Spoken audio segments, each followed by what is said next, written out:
Okay. Hi, my name is Alyssa. Me and my classmates, we have to present a material that I put in a source. So it is about ethics in public speaking. Today's agenda, or what we are going to discuss, is the reason to learn ethics in public speaking. Jadi kenapa kita harus belajar etika dalam public speaking. And then dari situ kita berangkat ke NCA Credo for Ethical Communication. Apa itu NCA? Apa aja prinsipnya? Kemudian integrity of a public speaker. What to do and what's not to do as a good public speaker. And the last one, but the most important, is plagiarism avoiding. So, why do we need to learn ethics in public speaking?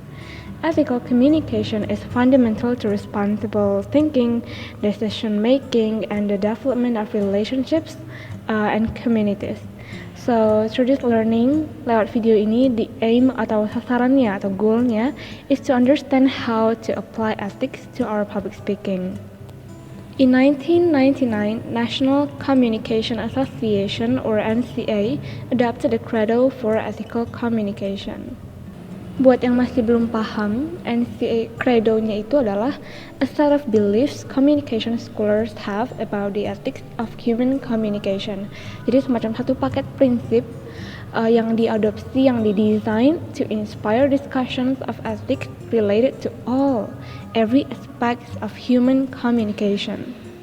So here we are, the 9 principles. I will not read the whole points for us, just to point out what is essential in this principle. First, we advocate truthfulness, accuracy, honesty. We endorse freedom of expression, diversity of perspective, and tolerance to dissent. I think it is very important for us to be able to, accept strong difference of opinion or even disagreement from others. And then we strive to understand and respect other communicators. We promote access to communication resources and opportunities. And then we promote communication climates of caring and mutual understanding. Caring and mutual understanding. Kemudian we condemned distortion, intimidation, coercion, and violence through the expression of, intolerance and hatred. And then we are committed to the courageous expression to pursue fairness and justice. And then we advocate sharing information, opinions, but also respecting privacy and confidentiality. We accept responsibility for the short and long term and expect the same of others. So that's the point, to be a public speaker with integrity. We believe speakers build a relationship with their audiences while they're speaking, and that lying, exaggerating, or even distorting information violate this relationship. Jadi bohong atau describe something to make it seem larger, more important, or better, or even worse than it really is. Hal-hal ini violates or even menghancurkan hubungan antara the speaker and also the audience. So we believe a speaker will be more persuasive by using reason and logical arguments supported by facts rather than relying on emotional appeals designed to manipulate the audience. To talk about honesty, truthfulness, accuracy of information we share to others, it brings us to know and to avoid plagiarism.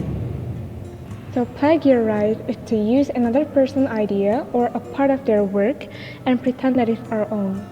So it is very important to not claim words and ideas of another as our own. Instead, we have to give credit. Even many universities have policies that include dismissal from the institution for student plagiarism of academic work, including public speeches. There are three major traps that speakers tend to fall into.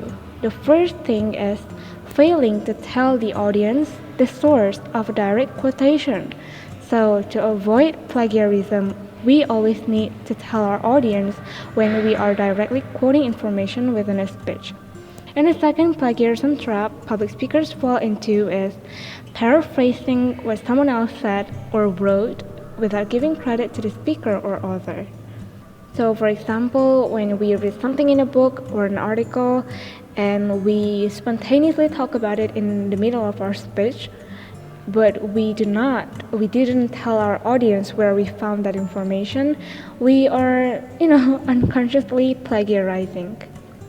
Typically, the only information we do not cite is information that is general knowledge, which is publicly available and widely known by a large segment of society. So,